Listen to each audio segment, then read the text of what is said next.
Ce 1er août marque la célébration de la Journée mondiale de lutte contre la toxicomanie.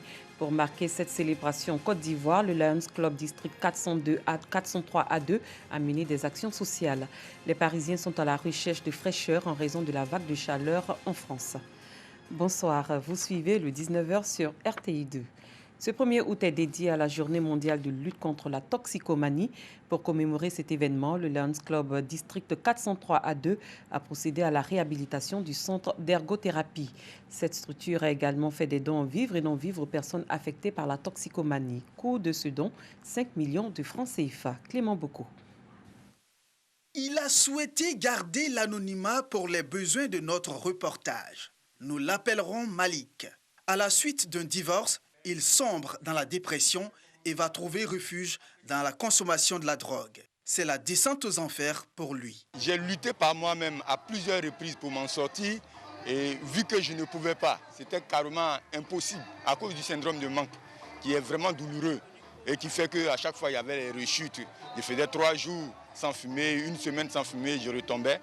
Donc à partir de cela, j'ai dit que vraiment il faut que je sois aidé. À 48 ans, l'homme a repris le contrôle de sa vie et soutient les jeunes qui, comme lui, ont croisé un jour le chemin des stupéfiants. Pour venir en aide à ces personnes affectées par la toxicomanie, le Lions Club District 403A2 pose des actions en leur faveur. Chaque année, au mois de juillet, les Lions célèbrent la journée internationale de la lutte contre la toxicomanie. Et donc, nous avons l'habitude de nous rendre à la Croix-Bleue ici pour réaliser des œuvres. Le centre d'ergothérapie, c'est le centre d'apprentissage des pensionnaires, en vue de les sociabiliser. Et vous savez que ce centre est devenu vétuste, inutilisable depuis la crise de 2011. Donc il était de la loi pour nous les Lions, que nous puissions venir apporter notre soutien, notre appui à nos enfants pensionnaires. Donc c'est une œuvre qui a coûté environ un peu plus de 5 millions de francs CFA. L'initiative, qui est saluée par la tutelle, vient appuyer les efforts du gouvernement dans la lutte contre la toxicomanie. Le ministère de la Santé et de l'Hygiène publique s'est engagé résolument dans la lutte contre la toxicomanie à travers plusieurs actions basées sur les orientations internationales en la matière, ayant abouti à des acquis notables à ce jour. Il s'agit notamment de la sensibilisation régulière des jeunes sur les méfaits de la toxicomanie ou encore d'enquêtes nationales avec la mise en place d'un réseau épidémiologique pour la surveillance. Relativement à la prise en charge sanitaire des usagers de drogue, volet essentiel et stratégique de la lutte contre la toxicomanie, plusieurs professionnels de santé ont été formés à ce jour et d'autres formations continuent encore. En 2019, une étude menée par le ministère de la Santé et de l'Hygiène publique a révélé que 11% des toxicomanes consomment leur drogue par injection, ce qui expose ces personnes à un risque réel de contamination au VIH, à la tuberculose et aux hépatites. L'État encourage donc les acteurs de la société civile à emboîter le pas au Lions Club. Les filles et fils de la ville de Boiflé célèbrent le maire de cette commune, Lucien Léhébi. Comme 34 autres personnalités, il a obtenu le prix africain de développement PAD. Une façon pour ces populations de soutenir ce fils qui participe au développement local en particulier et de la région de la Maraoué en général. Jean-Marc Djadji. Boiflé, centre culturel Koblata, des jeunes, des femmes, des chefs de communauté ainsi que des élus et cadres. Tous sont venus célébrer leur maire, Lucien Léhébi, lauréat au prix africain développement. Ils traduisent ainsi leur reconnaissance aux actions sociales menées en faveur des populations et de la commune de Boiflé. Toutes les femmes sont dans la joie. Elles sont contentes parce que ce qui touche le maire, Lucien Léhébi, touche toute la population, en particulier les femmes de la Maraoué. Nous sommes à ses côtés, à le soutenir, à l'aider, à le booster. Je voudrais donc féliciter Dr Lucien Léhébi et lui dire que nous sommes ensemble pour continuer le développement de Boiflé. C'est avec des pas de danse, dans un environnement aux dispositions respectant les mesures barrières, que le premier magistrat de la commune est accueilli. Une occasion pour lui de leur présenter son trophée. Il s'agit du prix africain de développement et j'ai été primé meilleur agent des services municipaux. Et pour nous, c'est lié à toutes les activités que nous menons dans notre commune avec la participation communautaire. Je suis venu avec ce prix pour leur dire, c'est parce qu'on vit ensemble qu'on a eu ce prix. On nous encourage, on doit toujours continuer de vivre ensemble sans être divisés. Pour Lucien Leyebi, cet accueil est un honneur, mais également une véritable invitation à accroître davantage les actions sociales dans la commune, afin d'apporter un mieux-être aux populations. Les musulmans de Côte d'Ivoire et d'ailleurs ont célébré hier l'Aïd el-Kébir ou la Tabaski. Cette fête commémore la force de la foi d'Abraham à son Dieu. Elle est symbolisée par l'épisode où il accepte de sacrifier sur l'ordre de Dieu son fils Ismaël. Comment l'Aïd el-Adha a-t-il été célébré dans le pays? Des réponses dans ces éléments que je vous invite à suivre. Abobo Kennedy Kluecha. C'est le lieu choisi par l'ONG Les Amis des malades et des personnes en détresse, AMAPD, pour le démarrage de sa caravane de bienfaisance, d'amour, de compassion et d'assistance à l'égard des populations défavorisées pendant la fête du sacrifice du mouton. Pour les responsables de l'ONG, il s'agit de permettre aux bénéficiaires de célébrer la fête de l'Aïd el-Kébir dans la sérénité. Les riches doivent penser aux pauvres pendant les périodes de fête et pendant les périodes difficiles. C'est pour ça que nous, on cherche pour donner la joie aux pauvres, aux nécessités pendant cette fête. Tout comme celle d'Abobo, les familles vulnérables de Marcory ont aussi bénéficié de l'assistance de l'Organisation ivoirienne pour le bien-être et le développement social, OIBDS. Des kits alimentaires leur ont été distribués. C'était au siège de l'AJMCI, sous-comité Marcory à Lioudan. L'objectif de ces projets, c'est d'apporter soulagement aux populations les plus vulnérables. Donc c'est pour cela que nous choisissons toujours des quartiers les plus démunis. La célébration de la fête de l'Aïd el-Kébir est aussi un moment festif et de convivialité. Chez les Touakeus, un repas a été partagé avec les amis de la famille.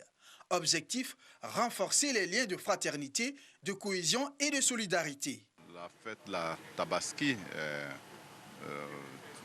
fête du sacrifice, un moment de partage avec les voisins, avec les amis, avec les parents.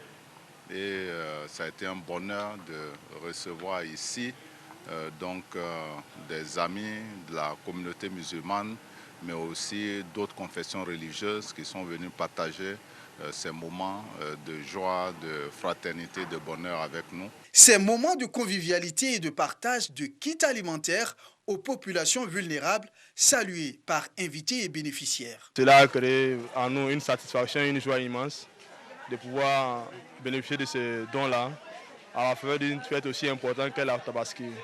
Ce sont toujours des bonnes actions, pourvu que c'est un quartier précaire et la population a vraiment besoin de ça. Je pense que moi, c'est vrai, je suis jeune, mais j'ai des personnes que je connais à qui je vais aller leur faire le don. Donc c'est toujours bienvenu. Beaucoup de familles ont besoin d'aide, ont besoin d'assistance. Donc Qatar Charity apporte son aide à ces nécessités-là pour que chaque famille puisse participer à cette fête de façon heureuse, de façon merveilleuse.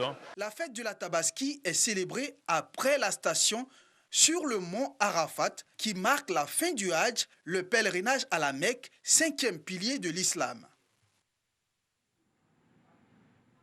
La fête du sacrifice du mouton cette année est célébrée dans un contexte de la maladie à coronavirus. À Bamako, la communauté musulmane ivoirienne, tout comme les fidèles maliens, ont prié pour la paix et la cohésion entre les filles et les fils des pays de la sous-région. Selon les guides religieux, les grandes nations ont réussi à se développer grâce au respect des vraies valeurs de l'islam, l'amour, l'entente, la solidarité et la paix. Les hommes de Dieu ont donc exhorté l'ensemble de la communauté musulmane au respect des mesures barrières. L'Aïd el-Kébir, moment de partage et de communion en famille, mais aussi entre fidèles musulmans et fidèles des autres confessions religieuses. Dans la famille Sangaré, à Lafiabougou, la fête a été célébrée dans une ambiance conviviale. Le conseil que je donne à la famille, je leur ai dit que cette maladie est une réalité. Contrairement à ce que les gens pensent. Vous savez, sans paix, sans cohésion sociale, il n'y a pas de démocratie, il n'y a pas de nation. Or, le Mali et puis la Côte d'Ivoire, ce sont deux pays frères. Ça ne date pas d'aujourd'hui. Je demande au peuple malien de cultiver la cohésion sociale, la paix et l'entente entre Maliens. À cette fête de l'Aïd el-Kébir, des prières ont été adressées à Dieu par la communauté ivoirienne et malienne pour le repos de l'âme du Premier ministre Amadou Gon Coulibaly et le cheikh Aïma Boakari Fofana. Vous venez donc de suivre l'ambiance qui a prévalu lors de la célébration de l'Aïd el-Adha ici en Côte d'Ivoire et même au-delà de nos frontières. L'Aïd el-Kébir s'est déroulé cette année en pleine crise sanitaire de coronavirus. Comment ce contexte a-t-il impacté la communauté musulmane? Pagassoro Kone nous donne des réponses. Arabie Saoudite, le monde musulman fête l'Aïd el-Adha.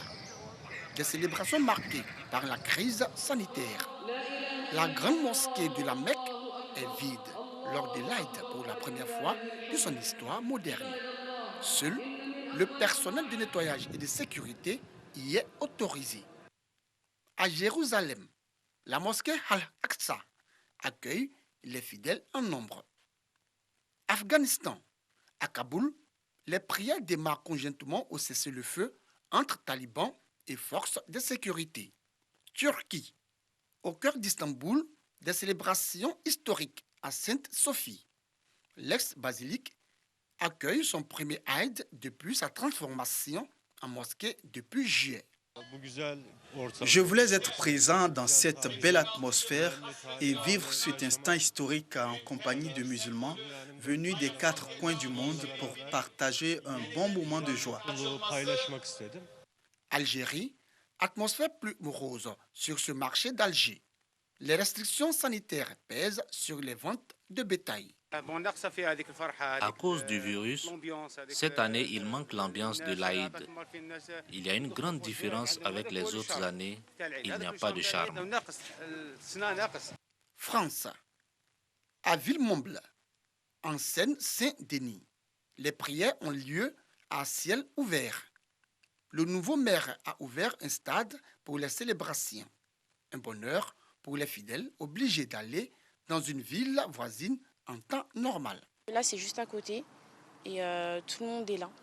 On se connaît tous, alors qu'à René, on a du mal à tous se voir entre voisins. Et là, c'est vraiment un moment convivial à partager tous ensemble. Et on est content. Personnellement, je suis très content. C'est la première fois que je fais la prière à Villemomble. Ça fait des années que j'attends ça. Et j'ai les larmes qui veulent sortir. Et merci. Un mot d'environnement en direction la commune de Cocody. Une séance de planting d'arbres a eu lieu à l'université Félix Houphouët-Boigny. On en sait plus avec Bintou Pekele et Pagassoro Kone. On va le poser. D'accord, monsieur. Voilà.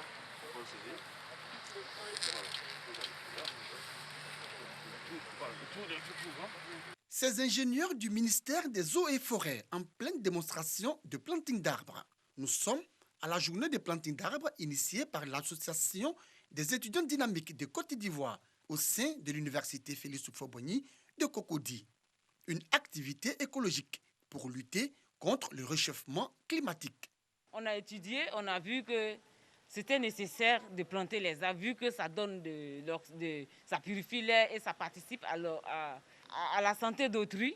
Nous avons renforcé les bois du sous-bois parce qu'on séchait. Ici également, la pente là, cette pente fatigue beaucoup. Quand on la descend ou quand on la monte, ça fait essouffler. Donc, surtout qu'il y a soleil, quand le soleil sort, c'est difficile de faire le trajet. Donc, avec l'ombrage, je pense que ça va faciliter le passage. Après l'exercice des ingénieurs, c'est au tour du maire de la commune de Cocody de planter son arbre. À travers ce geste, il entend faire de l'université un espace où il fait bon vivre. Pour le représentant du ministère des Eaux et Forêts, ce projet de reboisement contribue à la restauration du couvert forestier. La forêt va mal et depuis 2018, la Côte d'Ivoire s'est dotée d'une nouvelle politique qui invite tout le monde à reboiser. L'Ivoirien lambda, les étudiants, les élèves, tout le monde. Et aujourd'hui, donc, l'action à laquelle nous venons d'assister s'inscrit dans le droit fil de la vision donc, du chef de l'État qui veut que chacun plante vraiment un arbre pour que nous puissions construire nos couverts forestiers. Ce planting d'arbres qui permettra une fois de plus à l'université, aux étudiants, à la commune de Cocody, d'avoir une verdure, d'avoir un endroit écologique, d'avoir des arbres pour pouvoir nous aider au niveau de la pollution. Et c'est tout ça qui améliorera notre environnement. Et nous sommes ensemble pour pouvoir améliorer et continuer ce planting, non pas seulement au niveau de l'université, mais dans toute la commune de Cocody. Quant aux organisatrices, elles s'engagent à assurer la survie des plants avec l'aide du projet Éco-Campus du Centre national floristique. Ce sont au total 1500 arbres qui seront plantés par les étudiants aux différentes entrées de l'université de Cocody. En ski à pied ou à vélo, les Parisiens se ruent sur les îlots de fraîcheur installés le long des quais du Seine par la mairie. Dans les annales de la météo, avec des températures qui ont dépassé la barre symbolique des 40 degrés. Mais cet épisode caniculaire que connaît la France depuis jeudi touche à sa fin. Très bonne soirée, je vous retrouve demain.